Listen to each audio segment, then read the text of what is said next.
It's another Friday night, Friday evening I should say, and so it's another night with me joining you to discuss the news, the politics, the back and forth, the current events, the debates, the controversies of the day, or should I say of the past several weeks. I wasn't with you guys last week because I was in Washington, D.C., which was a beautiful trip, and the week before that obviously was 4th of July, and I had a good time with friends and family. I hope all of you did too, even though we all discussed that not everybody's in a celebratory mood about the 4th of July these days, but it is what it is. We're going to delve into what's been going on the last few weeks. Later on, I have a guest, Alex Darlington, who's going to join us. Everything I say in this podcast is strictly my opinion. It's not the opinion of any other entity or any other person. Everything I say is strictly in a personal capacity. As a private citizen, it's me speaking to you as just me, Larry K. But you know I keep it real. Tonight, it looks like we have a very, very small live audience. It's unfortunate, but everybody who's going to listen on the recorded stream, it was a fun, solitary night without you while we were recording. I guess people are just busy with summertime activities and whatnot, but it is what it is. The show must go on. And so it will continue to go on. So, first up on the agenda tonight is this, Joe Biden has visited the Middle East. He's currently in the Middle East, and there's a lot of news coming out of the Middle East regarding his visit. You know, it's kind of funny. Biden was, like many presidents do before they actually become president, was taking Saudi Arabia to task for their various issues with human rights violations, and specifically for the assassination of Jamal Khashoggi, a journalist who was living in Virginia under voluntary exile. He was invited to the Saudi Arabian embassy. He was killed, potentially dismembered, and it is widely known, according to U.S. intelligence and other sources, that Crown Prince bin Salman was a party to that. He knew it was going to happen. He may have even ordered it. He certainly was aware of it. And Biden, basically pledged to take him to task for that. Nonetheless, he was seen fist bumping bin Salman during his trip, and Biden said to news media that he did hold bin Salman accountable for Khashoggi's murder, but that, the Crown Prince denied any involvement, and then they just proceeded to talk about other things. I don't know how forceful it was. It kind of is reminiscent of when Trump said he confronted Putin about interfering in the election, and he said, well, Putin denied it. Biden said that the Crown Prince denied it. And we don't know what really occurred in that conversation. So it is what it is. Biden said he expects progress on energy from Saudi Arabia. That's why we have the relationship with them. Who are we kidding? We have a relationship with Saudi Arabia because of the fact that we need their energy. We need the oil. That's what we need. And so we're going to continue that relationship, and every U.S. president, unfortunately, looks the other way regarding a lot of their human rights violations, a lot of the other international things they're involved in, simply to watch out for U.S. interests worldwide. That is a necessary thing that has to be done. Sometimes you have to swallow difficult pills when you have interests abroad, and that's what Biden is continuing to do, but it's just noteworthy and it's newsworthy. Also in the news of Biden traveling to the Middle East, Biden actually, there was a news story out this week that Biden kind of embraced one of his predecessor's policies, one of Donald Trump's policies. Specifically, Trump had formalized peaceful relationships between Israel and various Middle Eastern countries. Biden is looking to build upon that. The news, unfortunately, out of Israel right now, there is continued assaults in the West Bank. There are more protests. There are more assaults taking place. The controversy is reigniting and stirring up once again. It always will, and it seems like it always has and always will continue to do. Benjamin Netanyahu apparently is gearing up to run again for prime minister, and again it's expected that his Conservative Party is expected to win the most seats in parliament. So we might be dealing with, once again, Netanyahu, who's going to get in there and be ultra-conservative and ultra-aggressive and, beating the table and sounding the alarm and, destabilizing the Israeli situation once again. It looks like it may happen, and so Biden's over there trying to kind of get out ahead of it. It's not good for any of us if Netanyahu gets in, but it is what it is, and now that's something to keep an eye on in the Middle East as well. Speaking of, again, staying in the Middle East, speaking of the Iran situation right now, Israel, apparently in talks with Biden, continues to be concerned with Iran developing nuclear weapons. It's been an ongoing thing, as we know.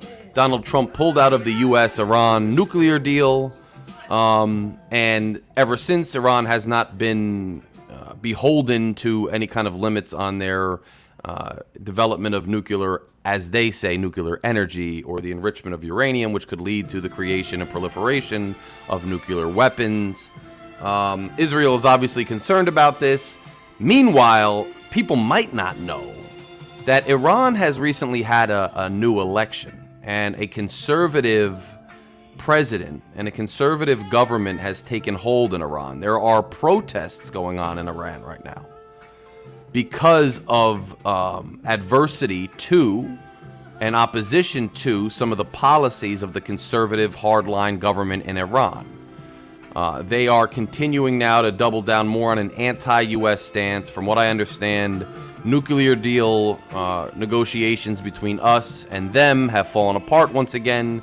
Although the U.S. would like to re-engage, it doesn't look like it's on the horizon.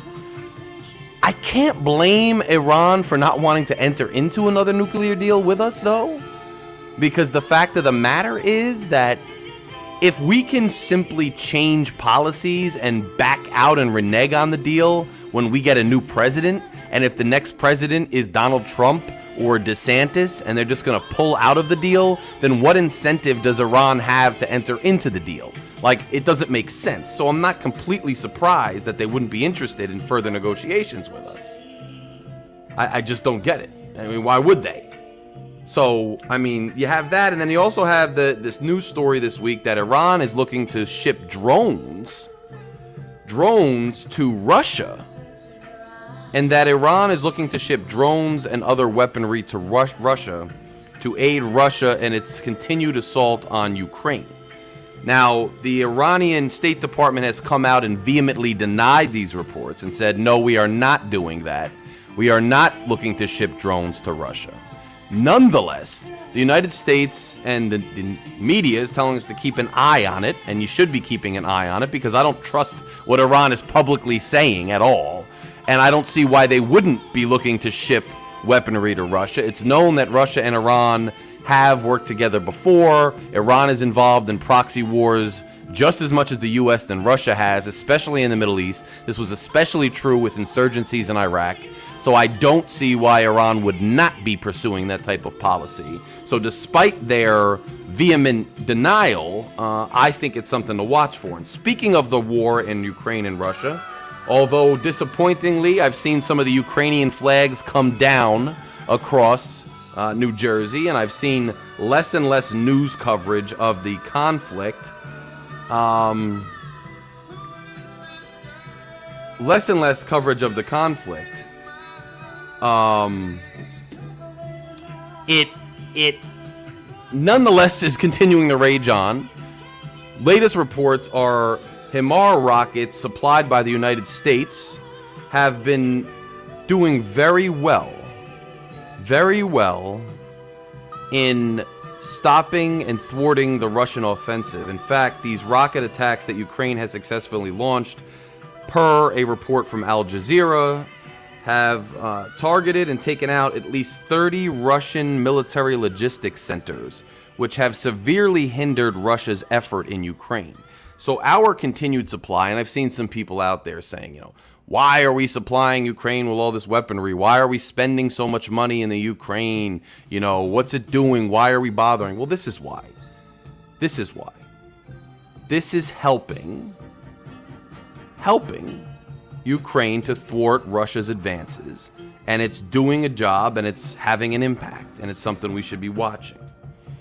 Now, Russia, because it's not doing well in Ukraine, some in Ukraine fear that Russia is gearing up for a second offensive in the Donbass in the eastern region. They recently attacked more civilian targets, which resulted in unfortunate deaths of children and civilians. It continues to be a terrible situation over there. Russia is, just without relent and without repent, Russia is pursuing war crimes and is committing heinous atrocities across the battlefields and the occupied territories of Ukraine, and it just keeps getting worse and worse. Nonetheless,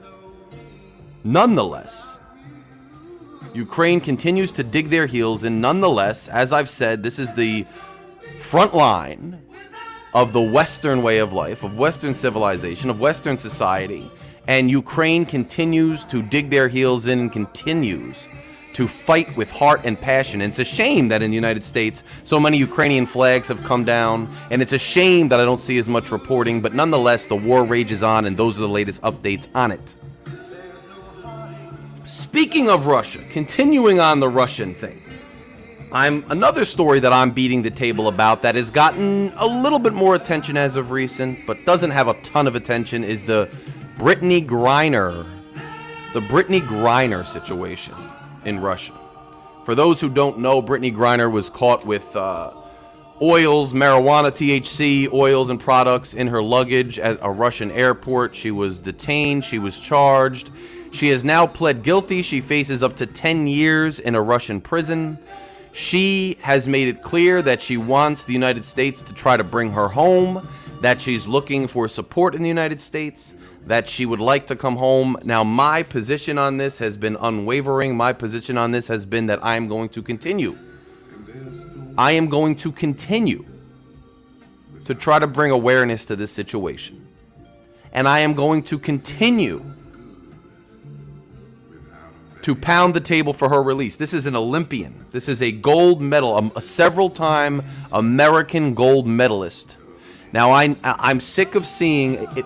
This Brittney Griner situation is really a microcosm of the petty, spectator fandom that politics has become in this country. Every time you see a post about Brittney Griner on the internet, you are subjected to these back and forth nonsensical arguments from one side or the other. One side has to keep saying, she didn't want to stand for the anthem. She didn't want to stand for the anthem, and she has a problem with the United States flag and anthem, so screw her, let her sit over there.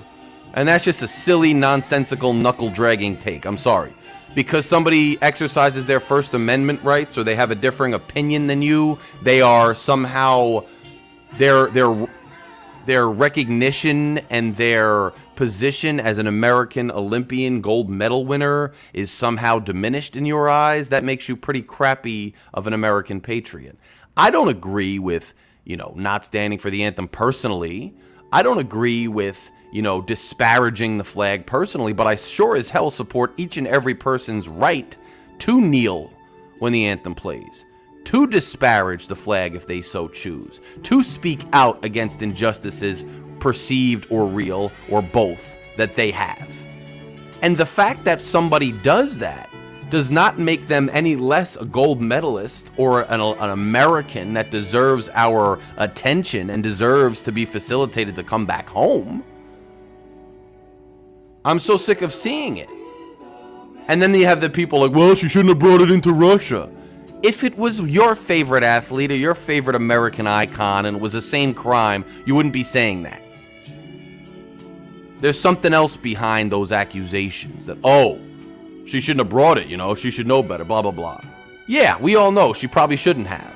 But at the end of the day, 10 years in prison for some marijuana, and it being Russia of all entities and all nations, who we currently have a little bit of a problem with, detaining her, I think we should all be a bit outraged, and we should all want her home, period. And we should all be bringing attention to it. But speaking of the political microcosm of nonsense, on the other side of the debate, you have these people like Robert Wright. The guy has That guy has blown a gasket.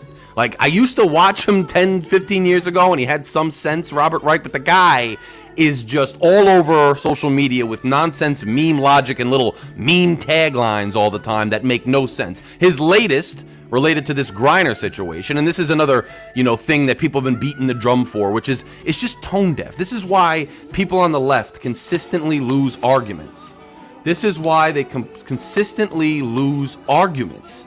Because they pick the wrong battles and the wrong examples and terrible analogies to try to make their points. It's a known fact that people on the progressive side of the political spectrum are for equality in pay between men and women. I'm for equal pay for equal work among men and women. But the Brittney Griner situation is the worst place to try to make that argument.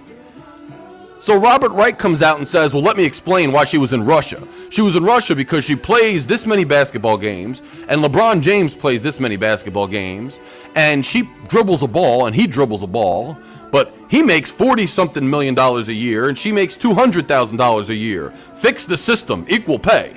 And everybody's out there saying, if she didn't have to go to Russia for more money, if she had equal pay, then this wouldn't happen, blah, blah, blah, blah. This is a terrible argument. This is the worst argument you can make. You need a 101 session on debate if this is what you're going to hang your hat on for equal pay. Why? Because A, she makes $200,000 a year, which is a pretty nice living in general.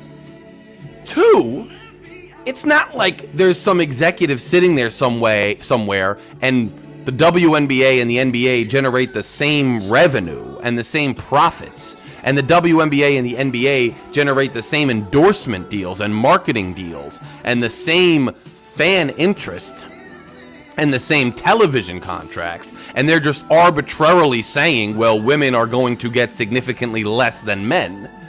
That's not what's happening.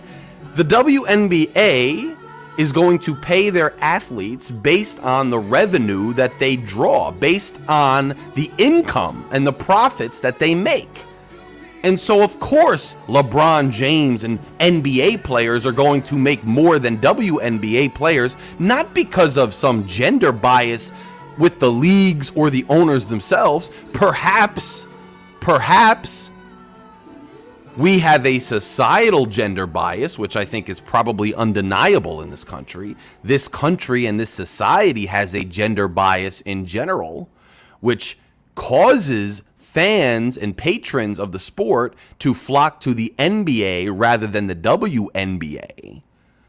But it's not some arbitrary bias reason why female athletes in the WNBA are paid less than male athletes in the NBA. It's just because of the respective revenues and profit margins that those two leagues have.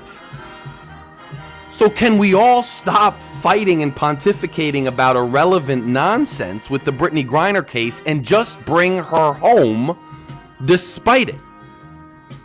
You even had LeBron James weigh in now, and LeBron James, the guy who just was made an example of by Robert Wright, LeBron James had to weigh in and say, oh, I would think twice about even coming back to this country if I was Griner because they don't have her back. Now, I understand LeBron's take. He's saying, hey, if they don't have your back, why would you even bother coming back? It's a fair statement. It's something to say. He's entitled to his opinion. But, man, LeBron has had some bad takes, man. This guy has had some bad, questionable takes. He called the police officer who saved the young woman's life by shooting her assailant a year or so ago. He said that they were coming for him and that he was next and he was a murderer or something before the whole story came out. And probably LeBron's worst take in the last several years was when he came out when somebody criticized another player wanted to raise awareness about China and China's human rights violations. And LeBron basically came out and said, hey, watch who pays your bills or something. Let's not talk about China. Meanwhile, he wants to vocalize human rights everywhere else. I mean, LeBron, man, he's just a gaffe type of guy. I don't think he's entitled to say what he wants. I'm not one of those people. Like, I can't stand people who sit around and say, oh, you're a celebrity. No one wants to hear about your political opinions. You're an athlete. No one wants to hear about your political opinions, blah, blah, blah. Then they vote for a guy like Donald Trump, who's literally a celebrity and no one cares about his political opinions, but they do. It's silly. It's hypocritical. LeBron is entitled to say whatever he wants, whenever he wants. I'm just kindly suggesting that maybe somebody in his circle should tell him not to just spout off all the time because he has some weird takes. He's already walked that comment back, but again, I don't even think that was a terrible take. He just has some terrible takes from time to time. Anyway, free Brittney Griner. I'm sick of the debate. I'm sick of the nonsense. From a news standpoint, what's going on with that case is that the reason she pled guilty, from what I can ascertain, and I can't say this definitively, I'm not her attorney, but yeah, and Siren's saying that, right? It's more like the minor leagues. It is what it is. Like the highest paid athlete's $500K. Like they're not going to get paid a lot because they're not generating enough interest in ticket sales and merchandise sales and every other stream of revenue. Good point, Siren. But as I understand it, Russia refuses to even try to negotiate any kind of deal or prisoner trade or anything that would get Brittney Griner back to the United States until the legal process in Russia is wrapped up. So I think the reason she pled guilty was to not drag the process out. She's going to lose probably at trial anyway, given how that system functions. The quicker she can wrap up the situation, the quicker it's resolved, and then we actually have at least some chance of negotiating a release because she's actually been sentenced and it's actually finalized, and we can look at what we might be willing to give up to get her back. It's an ongoing story. My thoughts, my prayers are with her. I hope she makes it home soon. Today, or I think it was today or yesterday, she had a hearing and basically put forth to the judge that, look, I know it's illegal, I'm sorry, but I packed in a rush and I do have a prescription for the medication, or the marijuana that I was using, that I had on my person. Hopefully that's a mitigating circumstance, as we call it in court. Hopefully it's mitigating and the judge takes it into consideration. But nonetheless, we have other tools at our disposal, and hopefully we can bring her home. And by the way, if I'm rambling, if my vibe or my pace is not what it usually is, just know it's because I had a wild night last night. I had to get up really early to be somewhere early this morning, and so I usually have a little drink and I'm a little loose when I do the show, and I'm not tonight. So it's a different vibe from me. So just, ahead of time, for those listening live and for those many more who listen to the recorded version, I apologize ahead of time. But on to and then Siren's pointing out that because, let's be honest, any political prisoner they would trade for, Brittney Griner's not considered a big enough asset. Sad but true. Yeah, I mean, it's an interesting story, and it's something that I really just hope resolves. It's not good for anybody. It's not good for the people at home. It's not good for her. It's not good for our Olympians. It's just, I want to bring her home, and I understand it was a mistake on her part, and she could have done things better to prevent it, but still, she deserves our respect, and she deserves our efforts to get her home. So let's hope that happens. But moving past that, let's get back from across the seas, and let's get back to domestic things and domestic news and what's going on domestically. The latest from the Senate. Well, let's talk about the House and the Senate for a minute here. So in the House, well, let's just talk about it. There was a climate bill, and it was part of there was some economic, energy, and climate bill that was in negotiations in the Senate. And Chuck Schumer was once again trying to negotiate with Joe Manchin. Big surprise there, right? And big surprise again, Joe Manchin came out recently in the last day or two and said, I'm not supporting this climate legislation, period. It's not going to happen. I refuse to raise taxes on certain entities. I refuse to kind of reinvest in some of the things you want to invest in right now. Not happening, forget it. Joe Biden in the White House has now pledged because Manchin will not support the legislation, Biden is going to move by executive order on certain climate issues. Now, here's the interesting thing about that, though. The Supreme Court just recently came out with a ruling regarding the EPA because Biden had the administration had attempted to essentially mandate CO2 levels across the United States on various, energy entities as like a generalized categorical standard. The Trump administration and their EPA had taken the position that the EPA does not have that kind of broad authority to categorically regulate things in that way. The Trump administration had taken the position that, in fact, the EPA has simple authority to regulate actual specific outputs or actual specific regulatory violations by specific factories or specific companies who generate energy, but that the EPA does not have the broad authority to categorically regulate an entire industry across several states without the backing of the legislative branch. Without legislation in and of itself, the executive branch does not have the authority to regulate things in a macro sense like that. The Supreme Court just recently, in their latest slew of decisions, which we're all very familiar with, agreed with the prior understanding by the Trump administration and sided with West Virginia, who was actually suing the Biden EPA over the regulation, and said that, look, the EPA and the executive does not have the authority through the Environmental Protection Agency by way of kind of regulatory administrative rule changes to categorically regulate an industry on a macro scale. They just don't have the authority.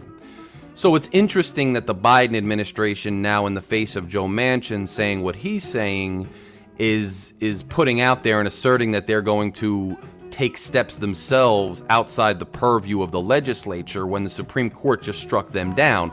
I see something happening where Biden and his administration release some executive order or try to take some regulatory action as a symbolic gesture that gets the base behind them or gets some claps from somebody, gets a little bit of a media run, and then I expect one of the states, maybe West Virginia again or some other state like that, some attorney general or various attorneys generals, to sue the Biden administration on similar grounds as West Virginia did with the prior case, and I expect that they might win such a lawsuit.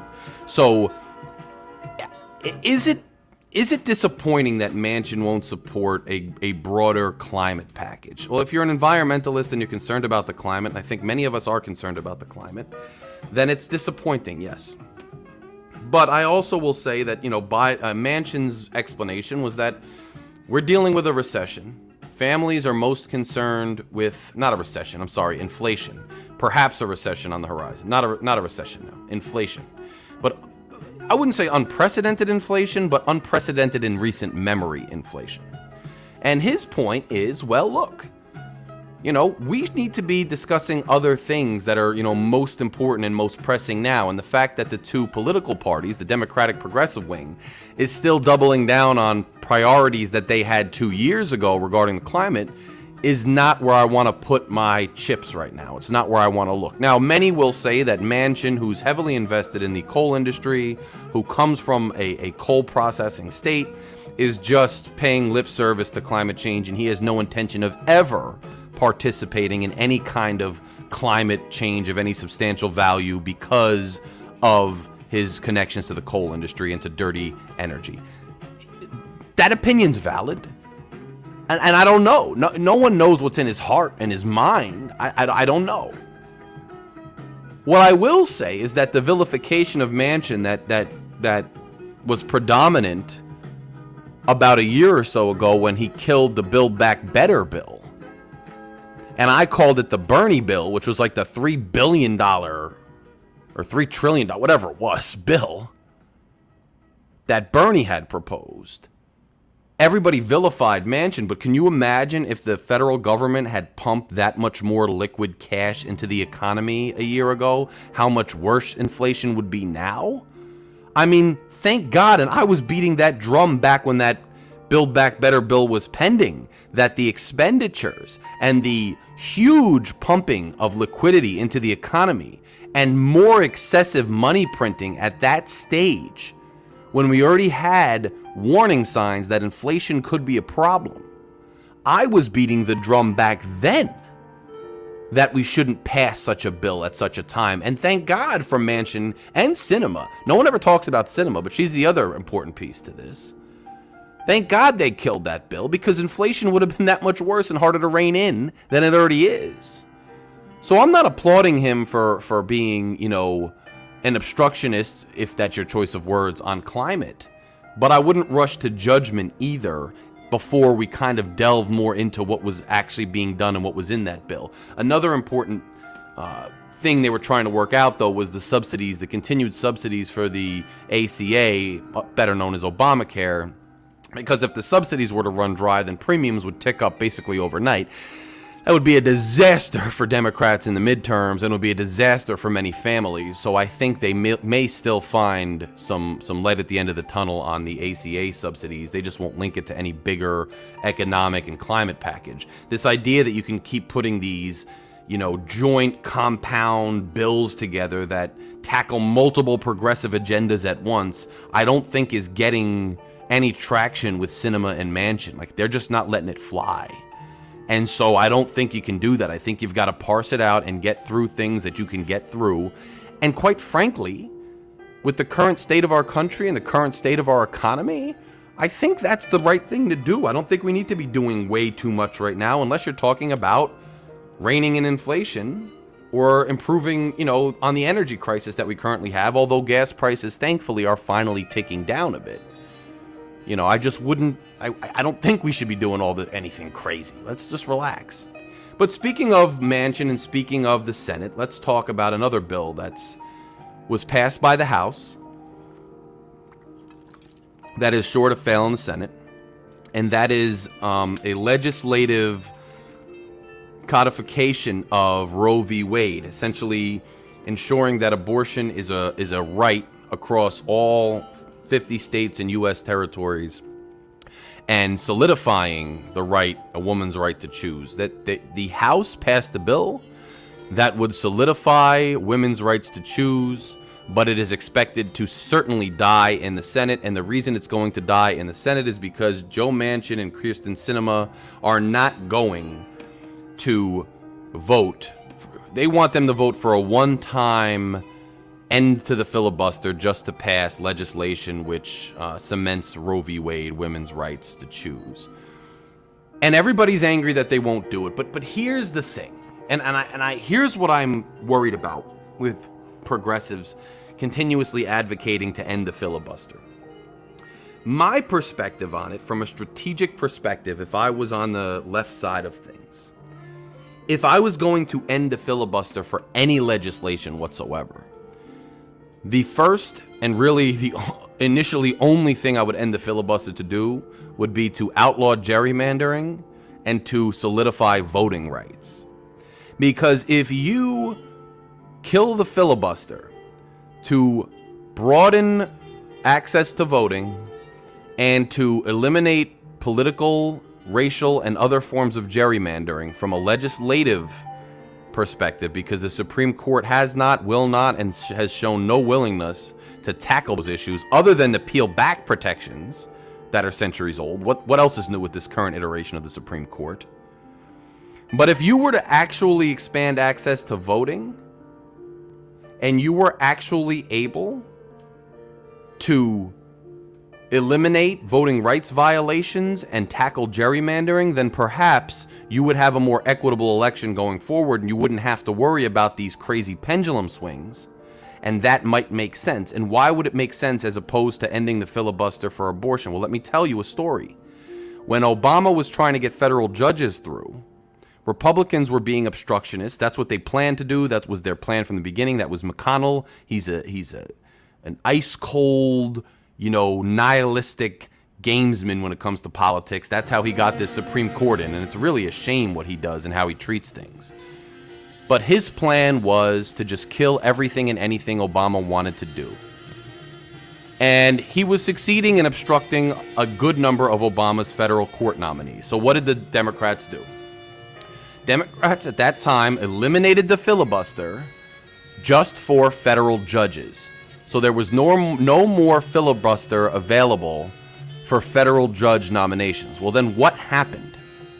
Well, as soon as the Republicans got into power, and when Trump got into power, he nominated a record number of federal judges because there was no filibuster stopping him from doing it. They pushed through an unprecedented number of federal judges, many of whom were underqualified, many of whom are standard bearers for the Federalist Society and for Republican conservative policies, many of whom are now the feeder judges in the feeder courts to the Supreme Court, people like Amy Coney Barrett, for instance, and who are having a marked impact across the country on all levels of policy and legalities and controversies.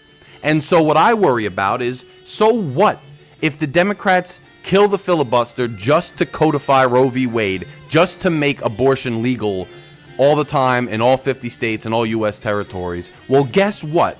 As soon as the Republicans then take hold of the Senate and take hold of the House and the presidency, all they're going to do is just go the opposite way. Now they're going to make abortion illegal across all 50 states. Now, whether that is legal, given the actual text of the opinion that Alito wrote, that remains to be seen. And I would wonder what Kavanaugh would do if there was a federal ban and that was challenged by a state, say, like New Jersey, and went to the Supreme Court. Would Kavanaugh go along with it?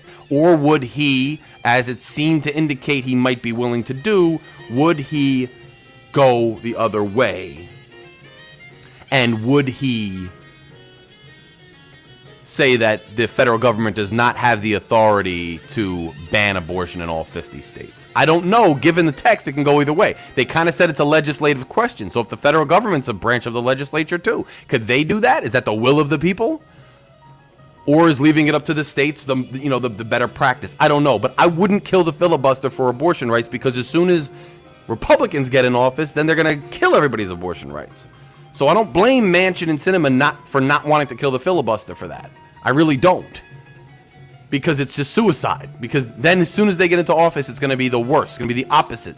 And let's not get into that. That's why the filibuster exists. So that we don't have these insane pendulum swings every 4 years and we can't count on what the law is. Now, somebody tell SCOTUS that. Somebody tell the Supreme Court that. But, here we find ourselves. And I don't think doubling down on killing the filibuster is going to help anybody. For those reasons. Now, speaking of abortion, and I only have a few more things to talk about here before we get our guest on, but speaking of abortion and that hot button issue, in Indianapolis, has anybody been following this story? In Indianapolis, a doctor, name is Caitlin Bernard, Dr. Caitlin Bernard. I believe she's affiliated with Indiana University. She's a prominent doctor in Indiana. She gave a 10-year-old rape victim. There was a 10-year-old girl who was raped more than once in Ohio. And Ohio had one of those trigger statutes where as soon as the Supreme Court overruled Roe v. Wade, Ohio outlawed abortion. She was raped in Ohio. And she went to Indianapolis, and an abortion was performed on her because a 10-year-old girl was impregnated as the result of rape. Now, as soon as this doctor did this, there are certain reporting requirements in Indiana that you have to follow. So the doctor had to disclose to the health department that she was performing the abortion, disclose the situation, etc., etc. Then she went, I don't know where she reported it, but the doctor apparently told the story of how she had to perform the abortion on the 10-year-old rape victim. The Attorney General of the state of Indiana then opened an investigation into the doctor, saying that she might have violated HIPAA and privacy laws by disclosing the information about the girl, really seeming like it was just a retaliatory move. A retaliatory move against the doctor for performing the abortion. And Will points out that it was the mother's boyfriend who was the rapist. I mean, that's a sad state of affairs, and unfortunately it happens way too much that these boyfriends are victimizing these women's children, and sometimes the women don't even defend them. It's disgusting, and it happens way too much. Way too much. But it's so, again, this abortion debate. I will never understand the obsession with the abortions. I'll never understand the anti-abortion movement, the anti-choice movement. I don't understand it. I recently read a correspondence from somebody who's a listener to this show, who lives in the Deep South, who I'm going to have as a guest on the show. We're going to broach this subject much deeper. But he says that all these prominent people around his neighborhood, all these prominent people that he knows who are otherwise great people, who otherwise do great things, they keep bringing up this idea and this initiative, this mission, that apparently there are Christians being persecuted relentlessly all over the globe, and that their main mission, what they want to do as far as like being altruistic or doing a public good for society. They don't say they want to volunteer to bring water to communities that don't have water. They don't say they want to build power lines and electricity to communities that don't have that. They don't say they want to, save refugees. They say that they want to do something about the persecution of Christians. There's some weird fundamentalist undercurrent in this country going on with this misguided belief that Christianity is so under siege all the time, relentlessly under siege, and must be defended at all costs, and that allowing women to choose with their doctors and their families the best way forward how to deal with a pregnancy is somehow an affront and an assault on Christianity. It's warped stuff. And what was going on in Indiana with the attorney general basically going after this doctor who provided an admirable, to say the least, service on a 10-year-old girl who was traumatized enough. Imagine a 10-year-old girl having to bring a pregnancy to term from her rapist, and then having to see that human that was born of the rape walk the earth for the rest of her life, most likely. Imagine that trauma. This woman saved her from the anguish. And this AG was looking into whether she violated some laws just as a retaliatory action? What twisted reality are we living in? And what twisted society do we live in where people who do that and who hang their hat on that cause pat themselves on the back as if they are some kind of God-fearing, amazing do-gooders, when they are really operating on any objective level as an axis of evil? I will never understand that movement. I do not understand that movement. I hate that they're celebrating this court decision. I can't wait to hopefully in my lifetime see them defeated once again, once and for all, so we can join the rest of the first world in allowing women their right to choose. And of course we want limits on it. We don't want it to be the full 9 months. Of course we want limits on when you can have an abortion. But this idea that you can have an all-out ban is absurd. It's absurd. And I just thought that was an interesting story and something to pay attention to, especially given the current climate we're in. But it's crazy that these types of issues are what's on people's minds. These are the issues people are fighting over. A doctor saves a 10-year-old girl from an unwanted pregnancy by a rapist grown man, and we are worried about whether she violated some kind of privacy thing or whatever, trying to basically, Fox and other conservative outlets were basically trying to vilify this woman, this doctor, without even having all the facts in the first place, saying she didn't report it as she was supposed to and whatnot. It came out today. She followed the proper protocol. She did report it. She did do what she was supposed to do. She's not in violation of the law. It's nonsense that we even got here. But you know what else is nonsense that we even got somewhere? This Trump nonsense, January 6th. Have you seen the hearings? Have you seen the hearings on January 6th? Who has seen these hearings? I have been, I'm telling you, I've been working all day, then coming home from work, I kid you not, pulling up, and if secular pro-lifers exist, and I think they're few and far between, and I know a lot of people go out here and say, oh, it's not really a religious debate. I don't subscribe to that. I'm sure there are some secular pro-lifers, but by and large, the debate is coming from this evangelical right. Like, yes, there may be some secular groups or some secular pro-lifers, but I think by and large, secular folks are for choice, and it's a lot of these very fundamentalist Christian groups that are anti-abortion. So I know there's caveats, like everything. There's nuance, there's caveats, there's complexities. I just don't know that trying to evade the religious elephant in the room, as I've seen happen a couple times now, is really attacking or discussing the issue in its reality. you know. And I don't know what you mean about erasing people because the loudest are religious isn't considered. I don't think it's the loudest. I think it's the majority of the movement. There's a difference. So, you know, the loudest, no. I think it's the majority of the movement. I think the rank and file quieter and the loudest, just the majority of the movement are religious people. I do not think that it's just the loudest, but there's all these secular people. I don't buy it. Show me something that proves it. And don't give me an anecdotal thing that this one group or this one guy is secular. Give me some statistic that the majority or even half or even any considerable contingent of the anti-choice movement is secular, and I'll talk to you about it. But until then, I'm pretty confident that it's mostly religious. We can disagree, but see, disagreement is fine. Disagreement is fine, but that's an opinion to disagree. There's a fact. There's either mostly religious people in the movement or mostly not. That's a fact. So show me that I'm wrong, that it's not mostly religious. Show me that. Show me. But now you get to January 6th. Speaking of facts and showing people things, I kid you not, this week, I came home,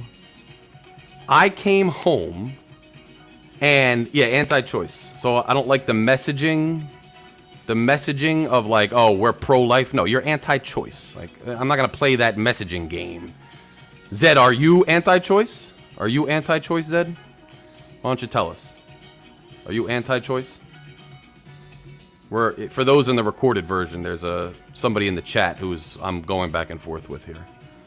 So, you know, I don't know. They seem to be more... they seem to be like some people are. They may be. Zed, tell me, are you anti-choice and are you Christian? That's what I want to know. Those are the two questions I have for you. But moving on, while we wait for the response, I've been coming home. You are against abortion, anti-choice, against abortion, against not just you personally against it. You are against women being allowed to have an abortion. That's anti-choice because you're not allowing them to have a choice. That's what I'm asking you. That's what I'm asking. So, anyway, I've been coming home and just putting on the January 6 hearings that had been going on all afternoon, just putting them on in their entirety with no spin, no analysis, none of the, you know, talking heads or the news anchors, none of those people. I have just been watching it from start to finish, just the testimony, the hearings themselves. And wow, the Hutchinson testimony, the Cepoloni testimony, and then you had the former Oath Keeper spokesperson, Jason von Tottenhove. He gave a powerful testimony. He had some powerful choice words. I mean, if you're watching these January 6 hearings, there is the executive privilege, which is unfortunately preventing us from hearing what Trump actually said out of his own mouth. But this committee and these witnesses have done such a good job of connecting the dots all the way up to the point where you almost know what Trump said without even hearing it. For instance, with Cepoloni, he's saying he was going to a meeting because he was dead set against this uprising. He was dead set against continuing to say that the election was rigged. He was dead set against sending people marching upon the Capitol in the name of that false allegation. Basically, it was reported and testified to by somebody else that Cepoloni was told that, you know, to leave the room. He's not allowed in the meeting. Cepoloni said that he did make it to the Oval Office and that he did not ultimately wind up attending the meeting. And they asked, well, did Trump say anything to you? And that's why you didn't go to the meeting? And he said, well, that's executive privilege. I can't answer. And his lawyer's like, you can't answer. And then they said, did you choose on your own not to attend that meeting? And he's like, that's executive privilege. Basically, anybody could tell from listening to that testimony, it's no longer a mystery. It's no longer a mystery that obviously Cepoloni walked up to the meeting and wanted to talk some sense into everybody, and Trump said, why else would it be executive privilege? Trump said it. He said, get the hell out of here, Cepoloni. You're not allowed in here. Get lost. You can connect the dots without actually having them connected. You know what I'm saying? The circumstantial evidence is heavy. And now we're starting to see, and you know what's interesting about January 6th, which is I find so fascinating, it's that I don't think anything's going to necessarily come of it, as far as practical results regarding Trump, because people are so entrenched in their nonsense and refuse to act on it, just like the impeachment trial. Senators just refused to vote to convict for political reasons rather than doing what they actually believe, because then they came out and railed against the actions of Trump. But I'm watching it just for the pure, humor, and I don't mean that as a comedy thing, haha, I just mean it as, humor me, the entertainment value of watching human beings function, meaning they are proving, block by block, undeniably proving that Trump had a scheme in place from early on, from even before I asked you a question. It's a very easy question. Are you anti-abortion or not, Zed? It's not a loaded question. I'm not limiting it. Are you or are you not? And are you a Christian? That's what I want to know. Because you're putting forth these arguments. But if you fall into those two categories, I think it gives people an idea about why you're making these accusations or putting forth these assertions. And you still haven't shown me in any way that a significant contingent of the anti-choice, or as you might call it, the pro-life lobby, is non-religious. You still haven't shown me anything that shows that the majority or a significant proportion of the anti-abortion movement is secular. You just said it, but you have not had any basis upon which to rest that assertion. So give me the fact. Give me the statistic. But you watch January 6th, and kind of like Zed here is doing with abortion, people will just say, oh, it's just a farce, it's a leftist thing, just without actually proving why. And when you actually look at the facts that the committee is putting together, and the fact is, I'm looking at human nature.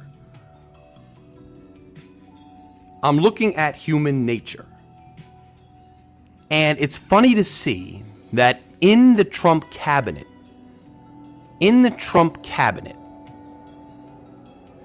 in these hearings, almost every single witness. So you won't answer the question because we all know the answer, that's why.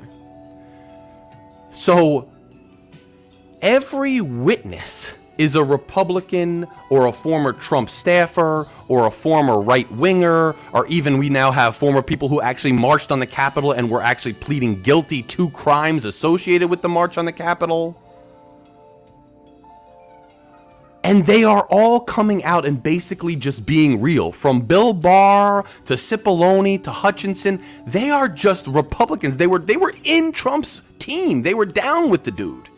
And I find it fascinating. It's just smart people with legal sound minds who want to operate within the realm of what we expect to operate within the realm of the social contract. And they are just coming out pretty much saying, look, whether I support Trump or not, look, this is crazy. He was going to try to overthrow the election. It was wrong. It was illegal. There was no proof that the election was rigged. He had a plan from the beginning. And if you've been paying attention, they have recordings now leaked from before the election that this plan was in place, that Trump always planned to say he won the election the night of the election, whether he did or not, so that he could proceed with this basic coup attempt.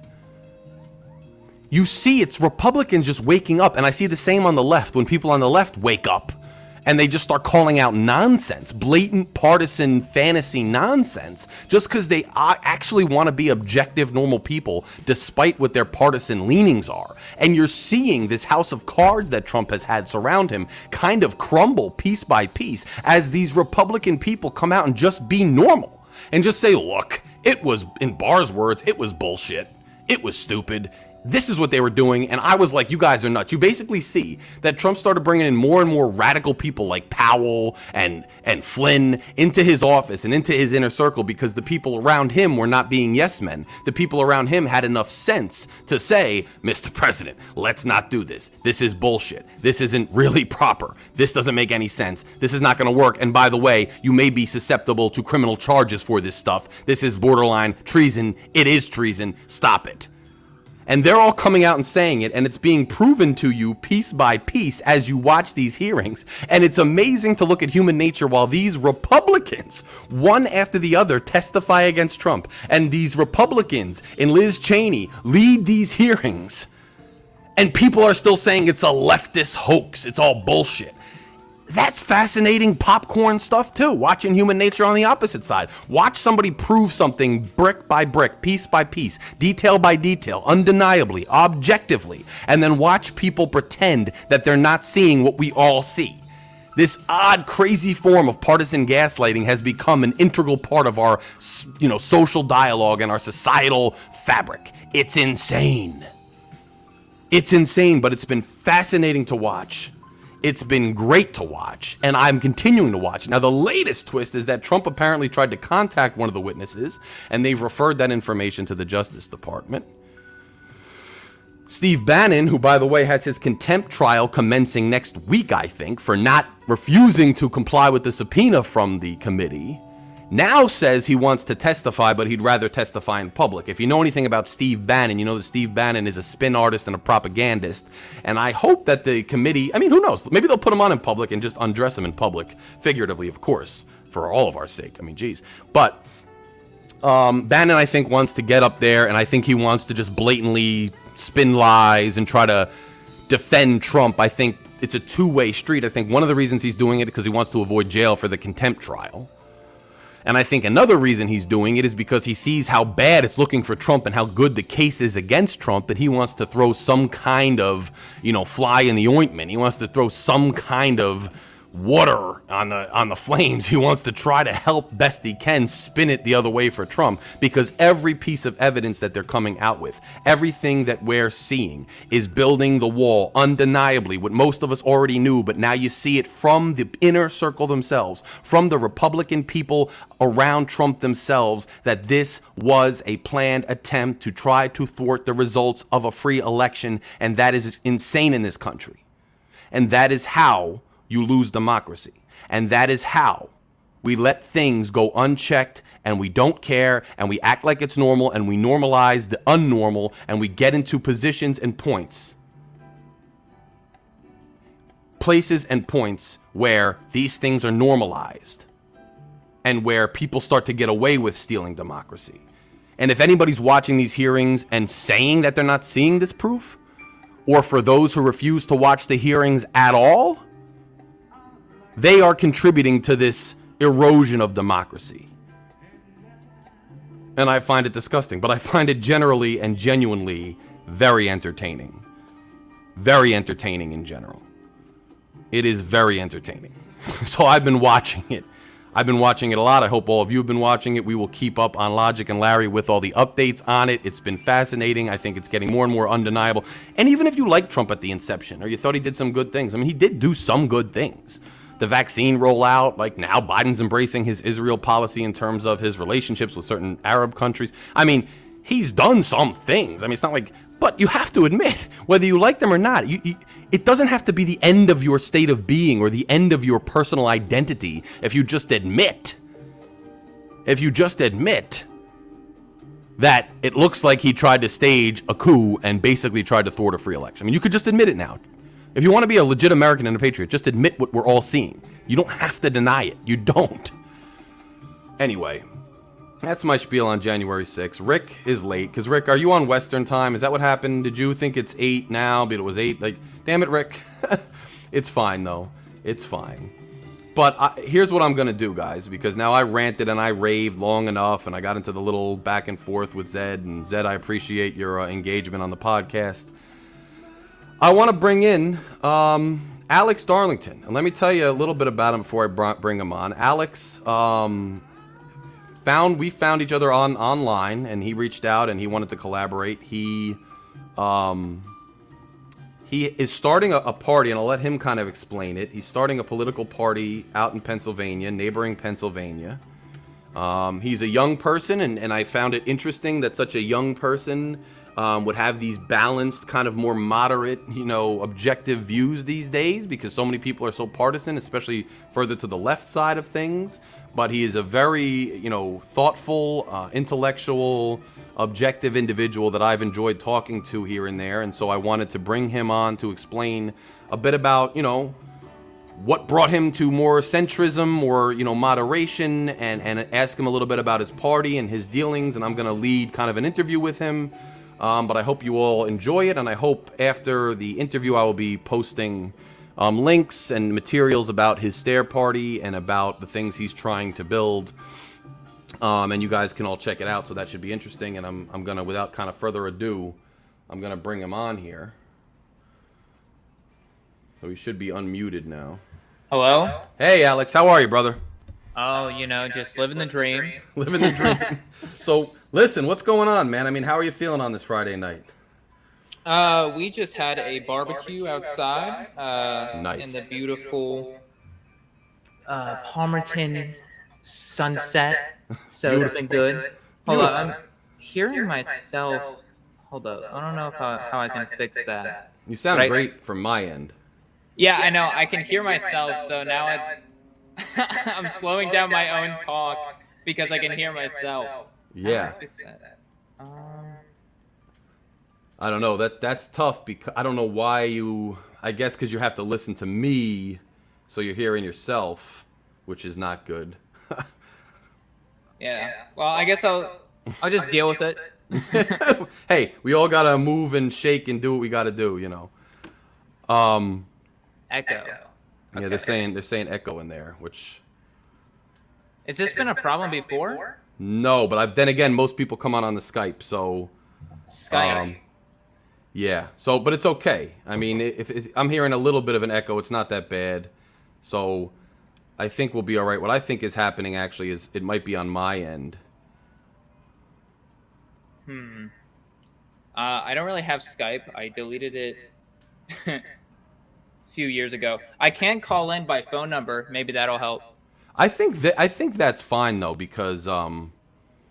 let's ask people. Now they're saying it's fine. It's not a big deal. So I think we're good, Al. I think we'll just roll with this because you sound crisp on your microphone too. So I think me lowering my volume a little bit on my computer kind of helped solve the problem. All right.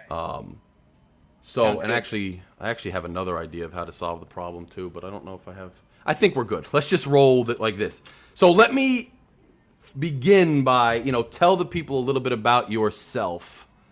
And then I'll start asking you some questions about kind of how you arrived at your political philosophy. Just a brief little bio, if you will. Yeah, that sounds good. I've been listening into the podcast. Am I able to comment on something that I heard in the podcast? Sure. So here's one of the things. So this is kind of a reason, kind of a symptom of... I'm going to go into abortion for a bit. Hold up. Right. So... one of the symptoms of Roe v. Wade overturning and the nation being hyper-partisan as it was already is that people have divided the pro-choice and pro-life movement into two separate sects. That is either like people think you're either full third trimester abortion or you don't support abortions whatsoever. Right. And just to give you some like statistics, because I have some here. About, I would say, half of Americans are pro-life or around that. It's slowly dwindled over the years, but there's still a good minority, significant minority of Americans. I would say about to be safe, 40% that are pro-life. Right. However, there is 80. This is from Associated Press and NORC polls. Found that 87% people support abortion when the woman's life is in danger, and 84% support exceptions in the case of rape or incest. Right. So one of the things I think about when it comes to this abortion debate is, I consider myself pro-choice, and I'm pro-choice, but I only support abortions in the first trimester because there's studies found that fetuses gain consciousness after the second trimester. People can disagree with me on that. Completely understandable. But I guess it's just become so hyper-partisan that I feel like people has divided the debate into two separate sects. That's either you're completely just no abortions whatsoever, or third trimester abortions. And when I was hearing the conversation, I kind of thought about that. But again, Zed hasn't like added what his specific things are, and I guess that's hard to do in a YouTube chat since you only have 200 characters. Right. And the abortion debate is you could go for hours about that. Right. So that was something I wanted to comment on. But I think, dude, would you say though that, like, I mean, there are certainly accusations coming from the pro-life movement that, you know, most of the pro-choice movement is fine with, you know, 9-month abortions, when that's obviously not the case. And then from your statistics, even most pro-life people, 84%, are, well, 84% of the whole population, probably more than half of the pro-lifers, are for abortion when it involves the health of the mother or rape or incest. Do you think, though, that the laws in these states that don't, some of them do provide for exceptions, but a lot of them don't, that has something to do with people viewing pro-lifers as just being dead set against abortion when these are the types of laws they're pushing through? Well, here's the thing about this is why this is a thing in the first place. There's a disparity between the Congress, state Congress, federal Congress, whatever, and the actual views of the American people. We've already seen that with how our government rules. And that is, you were talking about gerrymandering earlier. Gerrymandering allows for more extreme individuals to get into state Congress, whatever, because they change the borders of the voting districts so that they're less purple and they're more skewed towards your side. Yes. So let's say you have you have two districts that are both purple, 50% Democrat, 50% Republican. What would result is that as a moderate candidate trying to appeal to the center left and the center right. Redraw the borders, you have 100% Democrat and 100% Republican districts. So your only choice is either the extreme Evangelion, neo-Confederate, or you got the communists. Yes. So no, I know. We beat that drum all day on this thing. Like, you are safe. You are making safe districts so that these congressional representatives have no incentive to compromise at all. They have every incentive to double down on extremism because the districts themselves are extreme. Right. It's crazy. Right. So let me ask you, though. So back to your bio. So you told me you are currently a student. Just give them a little bio, because then I want to get into these political issues about kind of asking you about how you've arrived at your philosophies and then talk about what you're doing about them. Right. Well, my name is Alex Darlington. I'm 19, and currently I live in I'm a Pennsylvania resident. I'm up in Palmerton right now, so I'm currently experiencing the beauty of Pennsylvania and the Appalachian Mountains and the Ridge Valley. It's so great. Currently, I'm a student at Kutztown University, and I'm a moderate. Go figure. And I have one of the biggest projects I got going on is the Stair Party, which was founded in February 2021. Awesome. So now we'll get into the Stair Party and even some of the platform. But what brought you to what you would call like being a moderate or more centrist? What kind of, go through your intellectual reflection and kind of what brought you to that, disposition? Because we're there, I'm there, most of my listeners are. Some are on either side, but what brought you to that political philosophy? And then we'll answer that question in the chat if you see it. Right. And I'll answer this. The Stair Party. There's a long. The reason I picked the Stair Party is because the motto of the Stair Party is the next step for America. So making steps towards progress, whatever you want to use. I think it's you can make a lot of stair puns in politics. Right. And it allows, and it makes people ask. Every time I heard people ask about the Stair Party, they always have a confused look on their face of, why did you name it the Stair Party? Right. So it's a marketing thing as well. I like it. So now what brought you to your current political philosophy? Have you always been like this? Did you any events in the world while you were growing up that brought you here? What goes into that? What made you how you are? Right. So my family generally has always been, I guess, anti-establishment in one form or another. Okay.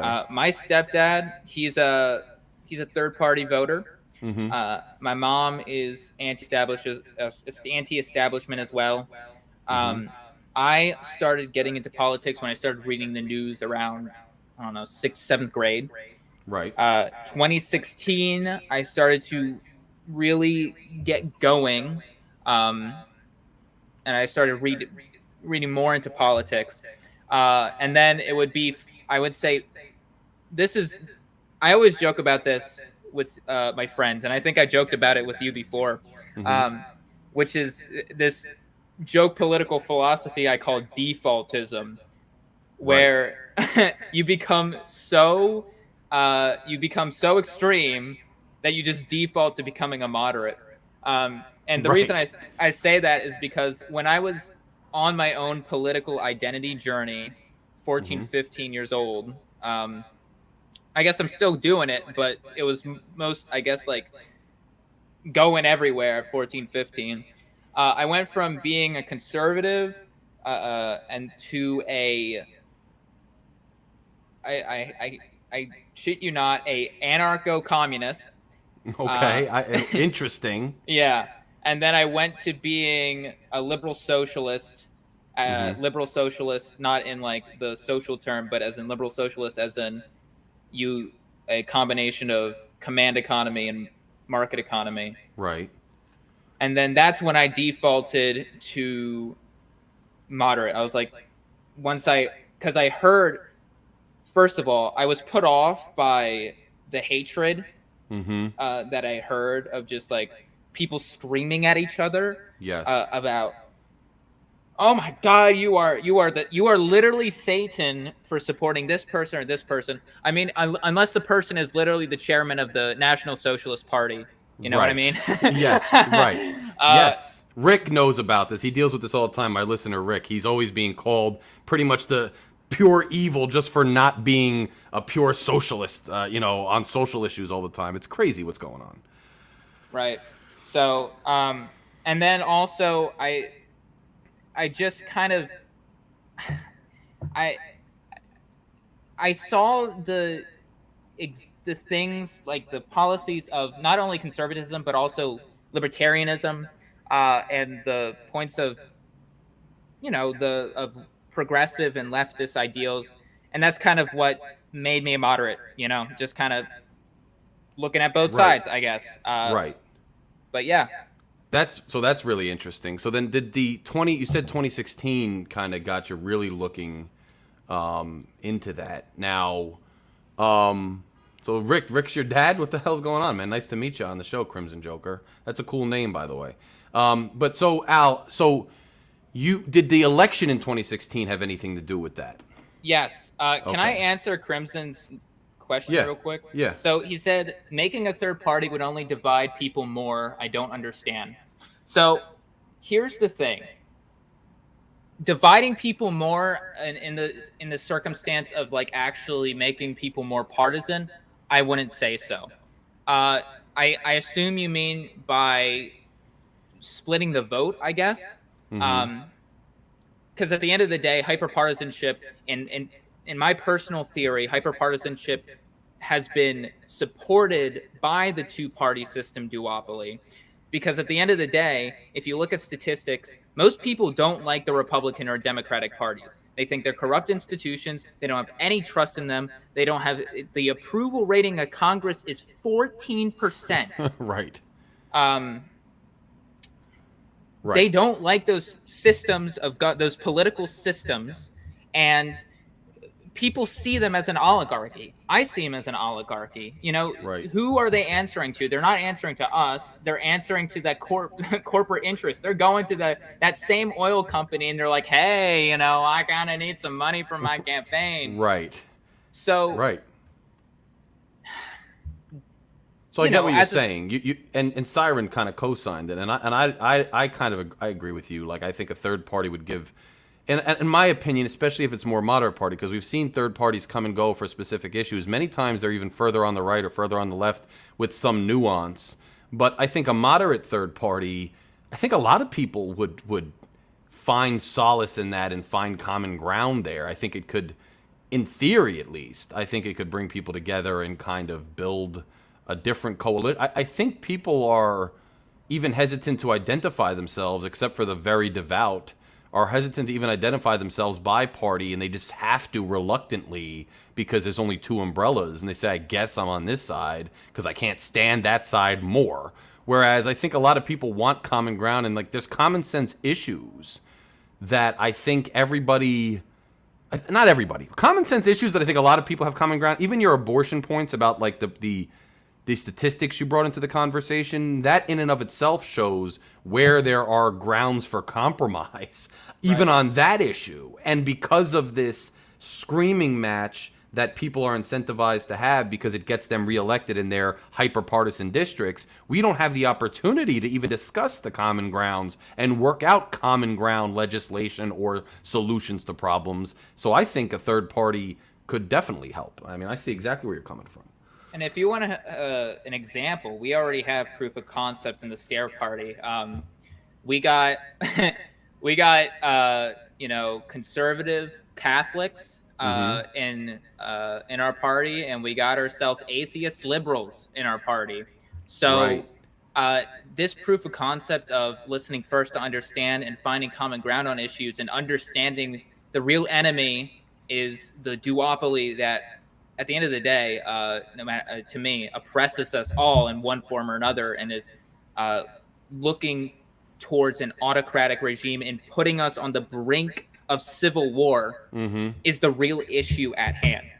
And now I want to ask you, I want to expound upon that. Like you just kind of touched on something that you're doing with the Stair Party and how you have a coalition that you're building. You know, me, from my moderation and I used to be much more liberal, and then I came back. It's not, my stuff is not relevant. Everybody knows it, but I kind of go on, in my social dealings and on this podcast and in some of my writings and some of my just general outreach to the public, I kind of express moderate or objective values, and I try to just proliferate news in an objective way that gives people, a way to look at it. Tell me about how you have, through the Stair Party, from the ground up, like how you have gone about your, journey in terms of trying to, bring people into your way of thinking, bring people into more moderate, inclinations and more objective ways of looking at politics through the Stair Party. How have you gone about this, and how do you continue to go about this? Like, how did you wind up with those people? What is going on at the Stair Party? How did it start? How is it growing? Tell me about that. Well, that just goes into actually stairism, I guess, which is our self-proclaimed ideology of how we function here. And the way we've been able to build this coalition is that we understand that each state and even each county and each individual local government has different issues that need to be solved in one form or another. Right. The opinions of someone from Vermont is not going to match the opinions from someone from Mississippi. Right. There's going to be different local cultures and geography that defines those regions. And there's not some overarching thing that you can place upon these regions. I mean, there's some basic things like this infrastructure reform and healthcare that you can, but for things like the biggest thing would be social issues, there are just differing ways of life. And what we have decided in the Stair Party and how we function is each different chapter has its own platform to deal with the issues of that area. So, for example, the Stair Party as a national entity, the National Stair Party, makes sure to guarantee equality and prevent discrimination across the country, as well as has its own policy platforms that are nationwide issues. For example, we have a foreign policy platform and some basic economic platforms, such as reviving the Rust Belt, which is a nation that would be a nationwide initiative. But when it comes to, let's say, the Stair Party of Pennsylvania, it's going to have its own issues that are specifically tackling that area. Local economic issues, social issues, and it's going to be different from the Stair Party of Louisiana. And that keeps going down. You know, a county might have an issue that the state party can't address, and that local initiative has its own platform for that. So it's way more decentralized than the current party bureaucracies that you see function, especially the Republican Democrats, which are incredibly centralized and are borderline autocratic. And it focuses on this idea that ideology does not overcome people. People are what make this country. And an ideology cannot. It's a group of ideas, but it's not like it's a crusade of this ideological neo-Puritan movement that you see even across third parties as well. We don't do that here. And I would, yeah, go ahead. And just to stop, because I think something that I constantly harp on here, and I'm hearing a bit of it, I think, between the lines of what you're saying, is that there's this pragmatism, this pragmatic tackle of actual issues and finding solutions to problems. Like when you discuss local issues, it's like there's a guiding principle, it seems, that, you know, we have certain standards that are, you know, we're not going to move, but on the whole, we're looking at actual issues in actual areas that may be unique to that area or that group of people, and we're looking to solve that problem or fix that issue. And it's would you say there was like a pragmatic element to the whole, to Stairism, as opposed to centralized ideology-driven stuff? Absolutely. I mean, you're not going to see in a national, I'll tell you what, there's some issues in your local city. I'm sure where you live, there's some local city issues. But you don't see in the Democratic National Platform, we got to fix this one street in New Jersey, you know what I mean? But a local platform solves that, you know what I mean? That decentralized policy platform. Let me ask you this, too, just as a general question. I mean, do you think that isn't politics, I wouldn't want to say the nature, because it's always had ulterior motives and this and that, but like at root, or even in an ideal world, isn't politics supposed to be about society, kind of solving society's problems, making those compromises, getting things done, and like just people governing themselves? Like, when did we get into this misguided idea that, like, no, politics is about this concrete ideology and like zero-sum game of winning at all costs rather than solving actual problems? We're going to have disagreements as people. Like you said, people are what drives everything. People are going to disagree, and sound minds can disagree, but can't we still solve like actual problems locally? I mean, we've gotten so far away from that. Well, I can give you a quick answer right here, is because when making it that, you know, that kind of a concrete, this is the way it is, you know, those people that get elected, they benefit off of that, my man. They're making some sweet cash and insider trading after dividing us, making us fight each other, and making sure that it's this concrete rule, this iron fist of this is how we're going to do it. There's no conversation. And if you disagree with me, you are the enemy, and I got to fight you. Can I? Rick, I'm going to answer this. The question is, how do you get that in any different what the other third parties have done that have been around for a long time? So the way that the Stair Party functions, first of all, we understand that it's going to take a good while before we even get a city council position, because we're a new party and it's starting up. How the Stair Party functions is we're not focused. All party bureaucracies, as it stands, from what I know, even in third parties, is we are focused on getting ballot access and getting elected, and then we solve your issues. How the Stair Party functions is when you start a chapter, and this goes for anyone who's like, oh, maybe I should start a chapter. You're there to, even if you're not in office, what can you do to help out? And this is an example at my university. there's local issues that are solving there, and we have a chapter there called the Stair Party of Kutztown University. Even though we're not the student body president, we don't have a stairist in the student body president seat. That doesn't mean that we can't help around campus, working with clubs or helping with protests, and even working with members of that student government to make sure that issues are solved. So the Stair Party wants to help in any way we can. And by doing that, when you start a chapter, your thought isn't, how do we get ballot access? How do we get elected? I mean, that's a thought, obviously. You have to keep that long-term goal in mind. But also, a community garden would work there.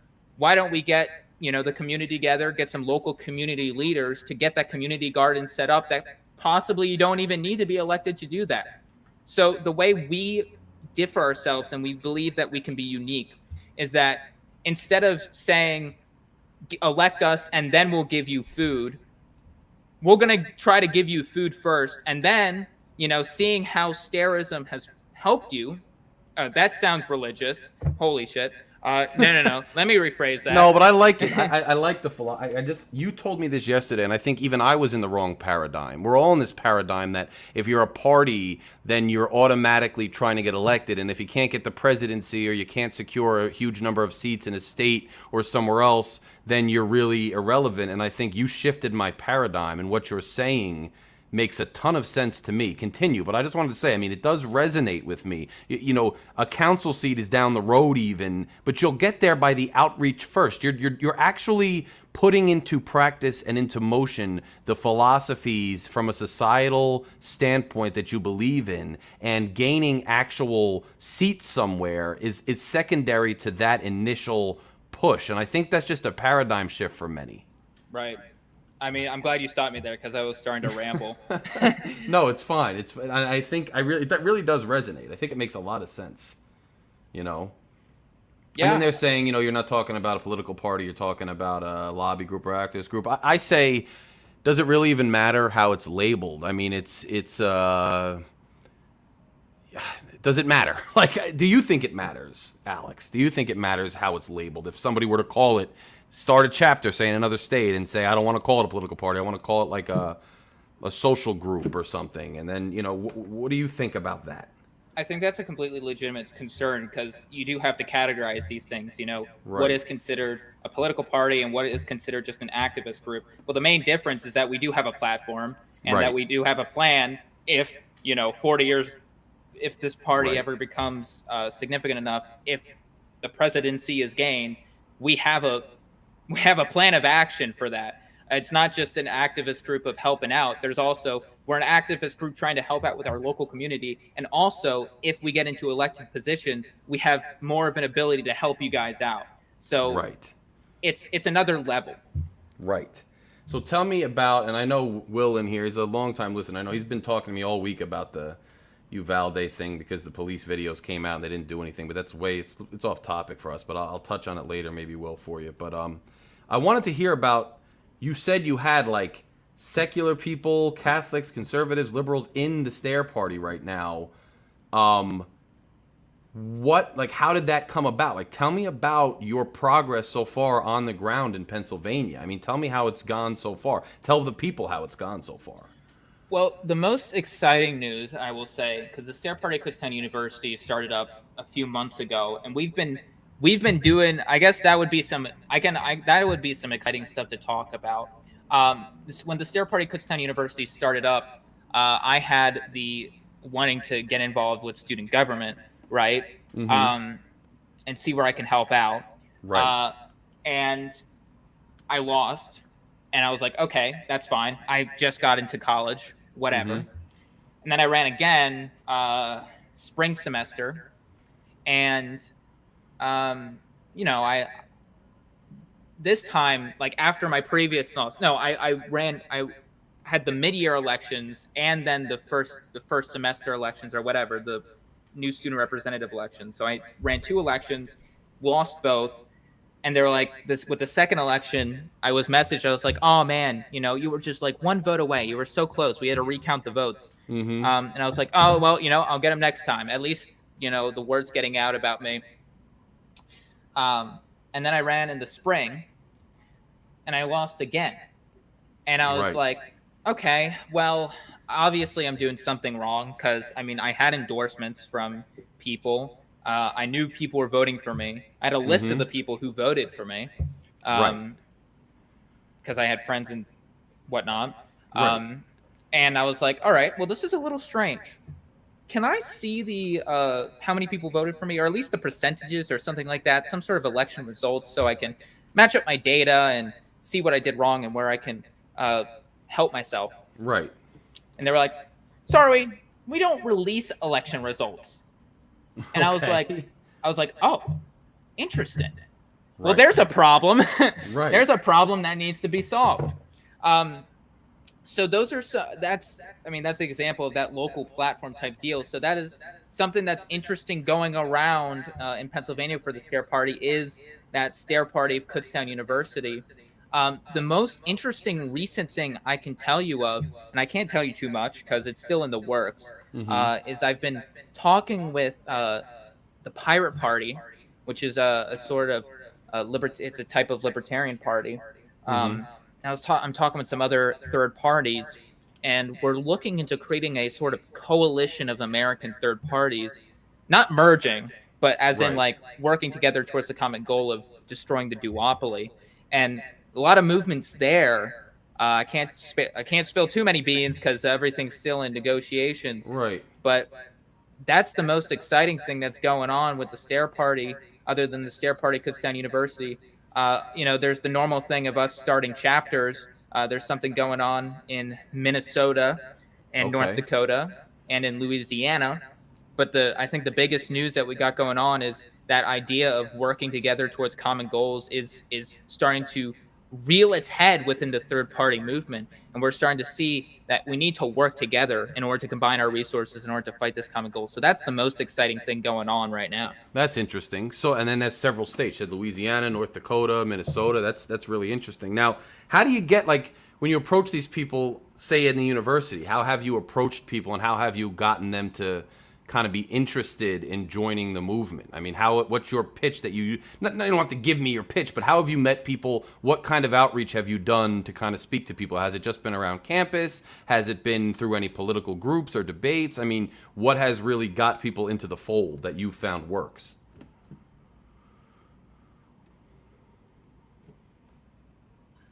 Okay, here we go. Yeah. It's a different pitch for different people, because at the end of the day, these are people I'm having conversations with. I'm not going up there, I'm not at a booth in a convention center saying like, have you seen this yet? Here's the Stair Party. Usually how I have these, it's just genuine conversations where it's like, oh, this is what I support. This is what I think. It's like, oh yeah, man, this is crazy. And we just naturally talk about it. It's like, oh yeah, I'm starting the Stair Party. It's like, oh, that's cool, blah, blah, blah. So there's no pitch, honestly. I haven't really thought of a pitch. It's just having conversations with people and saying, oh, that's cool. Have you seen what I'm doing? I'm doing some things in third party space. Maybe you want to get involved? Oh yeah, maybe, why not? There's the basic pitch of like, here's what the platform is, but other than that, it's pretty free form. Yeah, okay, I like it. Now, how can people find out more? And I'll obviously share links and things so they could read more about it and read the platforms and whatnot. But if people are interested, A, in connecting with you, are you open to just like general friend requests and correspondence? And B, how can they learn more about the Stair Party and how can they get involved? Well, I'll tell you this. I'm always open to talking. I'm not going to turn down someone.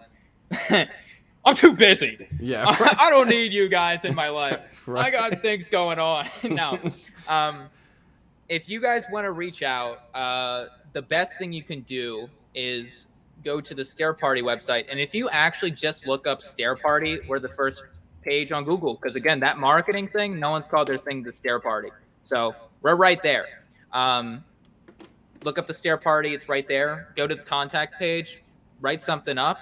And then I'll email you for my personal email, because I personally look at all the messages myself. So yeah, I'm always open, even if just to conversation. If you want to start a chapter, we'll look into it. Anything like that. Awesome. So, and what I'll do too is I'll share the website. I'll share your contact information. I obviously tagged you already. I will tag you again like all week in the next 2 weeks just following this show. I really like a lot of what you're doing, a lot of what you're saying. I want to follow your progress, like both out there in Kutztown and in Pennsylvania and nationwide, and kind of just generally touch base with you, not only on the Stairism and the Stair Party and your progress in that regard, but also touch base with you with respect to, issues. If issues come up and I think we need a more moderate point of view, or just in general, I'll just have you on the show, every so often and periodically, and we can get involved together that way. And I think people can continue to follow up with you, and, we can help you build something, because quite frankly, I mean, and I hated when I was your age and people would tell me that, but I mean, it's true, man. You're a young man, you're a young person, but you really have a lot of good ideas, a lot of outside the box ideas. And I think, you deserve recognition for it. And I think more and more people will get involved, and you will continue to evolve as you go through things too. And I think it's just going to be a good thing. So I'm excited to see where it goes, and I'm excited to continue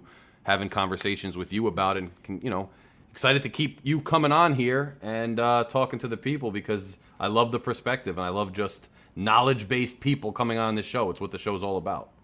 Yeah, man. I mean, just for a personal thing, I was listening to the podcast before I came on, and also one of my party members listened to the podcast. He's actually the Catholic from Louisiana. Oh, cool. We have a Louisiana guy on here too. He's going to be a guest. Tom over here, I think. So. Oh, maybe yeah. Tom could pop in with my boy in Louisiana, yeah. And have a crawfish boil or something. Right. That's what they that's what he's told me. That's what Matt told me. That's the guy from Louisiana, tells me what they do. Crawfish. Yep. I've literally watched crawfish videos just because I'm so interested in it. I've never had it, but that's totally beside the point. But we'll talk to them about that. I want more info on the crawfish. Yeah. And I would just like to say personally, I respect your fervor at these podcasts. Speaking your mind, and I love the conversations that happen in chat. These respectful conversations. There's no I hate you. It's like, hey, listen, this is how I feel. I disagree. I agree. Blah blah blah. Right. I like to talk about Ross Perot. He is a legend. And I guess you had Bernie Sanders, and I think you're right. Bernie Sanders had support from he had popular legitimacy. Ross Perot had the money. I think now third parties, to become significant, it's not only do you have the support of the people, because the only thing that's really getting in the way of third parties becoming more significant at this point and people getting involved in the third party movement is these archaic ideas of the wasted vote myth. Oh, you're wasting your vote if you vote for a third party. You're wasting your vote voting for the billionaire fucking parties that are don't care for you. Right. You're wasting your vote voting for them. They're the people. You don't like what's going on in the United States. You're voting for them. Right. So, the fervor is there. The activism, the want for a third party is there. It's just a matter of us third parties getting together to work together, number one, and also just, I guess this is my personal bias, just getting involved wherever we can. You know what I mean? Yes. Going back to that idea of helping out with the community, even if you're not in elected office. So, yeah. And that's great. And you already see Crimson Joker said he already pulled it up and he's down with you. So there you go. You got at least one new person who's interested. And I believe Crimson might be on the West Coast. So there you go. So this is about to be a coast-to-coast party, baby. And that's huge, man. Yeah. Minnesota, Louisiana, Pennsylvania to wherever you are on the West Coast. Yes, I love it. So, I mean, this has been a great conversation. I really appreciate the kind words about the podcast, too. And, we had the chat active and we had the live listeners, and we have many more listeners who downloaded throughout the week. So hopefully you get even more. California. Crimson Joker's in California. So there you go. So, hopefully you get more and more traction, and hopefully we both get more and more traction, and not because of our own, egos, but because we're trying to spread a more positive, pragmatic, thing out there. And Will, like he said, he's in Oregon. So you're getting some, states in the fold, man. And I think People are receptive to you, and I'm receptive to you, so I'm sure other people will be. We've just got to connect to these other people who have like minds and want to be pragmatic and really accomplish things and move away from this ideological warfare that we have going on now. There is big potential here. Yes. It's just about tapping into it. There's this crust, and there's just like a whole mine of gold that we're just sitting on of potential to make a breakthrough against this duopoly. Yes. It's just a matter of connecting, making this a people thing, not an ideology thing. No more with the neo-Puritan movement. It's time for a next step. And one more thing. I don't know if we're logging off. Yeah, we're gonna log off in like a minute or two. Yeah. All right. I wanted to say, William, about Bernie. I wasn't like a huge fan of Bernie. I wasn't necessarily either. I mean, he's very left. I don't want to get into that. No, you get into it. I'm not going to get into it. I've gotten into it so many times. I wasn't going to get too much into it. But I was just going to say that for the people that supported Bernie, I was really disappointed because, again, we might disagree, but I respect that you should have the ability to vote for who you want to. Political pluralism and political diversity is very important, and we have a lack of that in this country right now, thanks to two-party system. I was really disappointed that Bernie just kind of dropped out because it was like he was rallying people and he was getting people, going, and those people that were supporting him, and he was just like, "No, I'm just gonna drop out." And I was like, "Dude, you're like 80, you're like 70 something. This is your one shot to become president. You're just gonna drop out, like, bro." Maybe he was threatened. I don't know, man. But I think he probably just saw, I think the Trump movement was so vehement that he thought, look, if he ran as a third party or stayed in, then Trump had a real chance of winning. And I think Bernie, like whether we like him or not, I think he really has some serious convictions. And he saw that and he was like, I cannot in good conscience let that happen. So that's my speculation. The second time, anyway. First time, him staying in as long as he did might have done it. I don't know. I mean, we could all speculate, but that's my opinion of maybe why he did it. But I see your point, too. The wasted vote myth got to Bernie's head. I think it did. I think it definitely did, So, yeah, see, and that's what Tom's saying, too. But and again, I think the beauty of this is we can get sucked into a national debate about third parties and presidential elections, but I mean that's not where starism is right now. So that's kind of a red herring, I feel like, in this conversation. It's fun to talk about and to explore in an abstract philosophical sense, but we're talking about local stuff right now with starism. Yeah. So, we're not there yet. You're not there yet, and I don't think it could be fun, but I don't know how productive it is to talk about national politics, presidential elections with third parties. Yeah, fine. Let's talk about council elections with the Stair Party, though, or mayor elections. I think that's where you are, and I think that's how politics really develops, is organically, locally. So I just think energy's better spent, on those localized conversations. But that's me, Right. I mean, this is a federal government. Your state and local governments have more power than the federal government, with all due respect. Right. I think there was a tweet from the Pirate Party that was pretty basic, but I really liked it, where it was like, it's time to start taking local politics seriously, because at the end of the day, the city council is what's funding your streets and your streets to be clean. It's not the federal government. Joe Biden isn't looking at, West 3rd Avenue is like, oh yeah, that street right there needs to be cleaned. So. Exactly. And that's where we really, that's where most of it matters. Does it matter so much? I mean, yes, of course, SCOTUS making a ruling matters, but even SCOTUS overturning Roe v. Wade, it matters more what your state's doing, because they just took away federal protections. Now, what is your state doing in terms of abortion rights? I mean, we concentrate so much on what a president is saying or doing, and it matters for some macro issues, but on a micro scale, even in his own administration, his actual moves and things matter much less than a lot of other people and entities and local governments to our daily lives.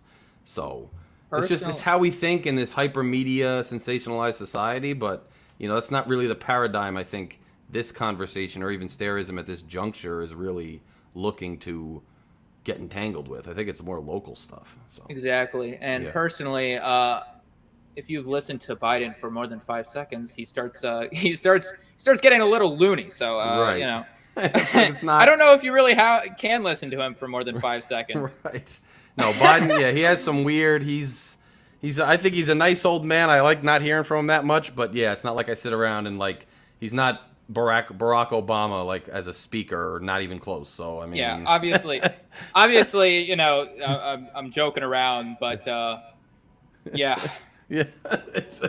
But Alex, listen, I'm gonna wind the show down and everything. So I really appreciate you coming on. I will definitely share ways for people to find out more about Starism, more about you. I will promote it. Please promote this show. I will promote this show, and then you and I will continue to talk in general, and then we'll schedule another date soon for you to hop back on, and we look forward for you, being a continuing guest on the show.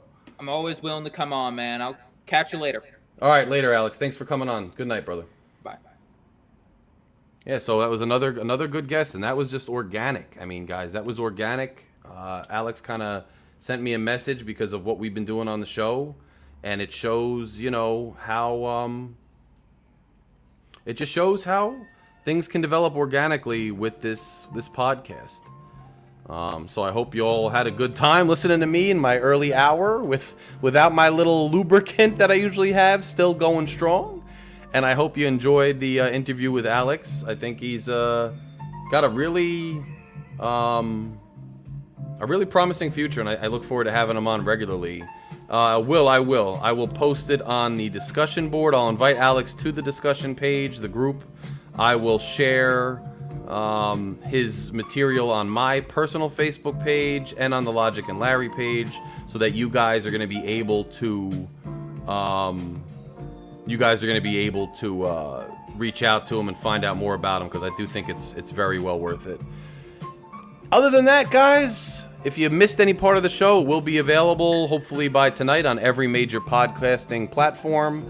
If you're listening, thank you for continuing to listen live. Thank you for continuing to listen on downloads. If you don't listen live, some of you guys listen live some days and then download other days. Whatever it is, you're all part of the Logic and Larry family. I love spending time with you guys. I love talking to you. And Crimson, thank you so much for sticking around and listening to the podcast. Really, really appreciate it, brother. Welcome to the family. Everybody who's new to the show, everybody who's been here, we're all part of this family, man. It's a movement. And now the movement is joining with other movements to continue to press forward and make a positive impact on the societal dialogue. So welcome. Thank you all for spending the Friday night with me. I will be back, I think in 2 weeks, I will be back again for another episode of Logic and Larry. Unless something crazy happens in the news, I'll do a special edition if I need to. But until then, pay attention to the news and get ready for another show very soon. And Will, thanks, man, no problem. And I know you do. I know you enjoy the Monday at work, and I love that, because you usually text me when you're listening sometimes, and I look forward to your texts on those days. But guys, have a awesome night. Have a beautiful weekend. Enjoy the heat if you enjoy those sort of things. Go in the pool, spend time with your family, fire up the grill, whatever it is. Everybody, thank you for listening. Thank you for joining. Thank you for participating. You're what makes this show work. And I will talk to all of you in a couple weeks. Until then, God bless and good night. And Will, if you're going to be in Jersey, you ruined my sign off, but if you're going to be in Jersey, call me when you're in Jersey, bro. We can get a drink. But good night, everybody.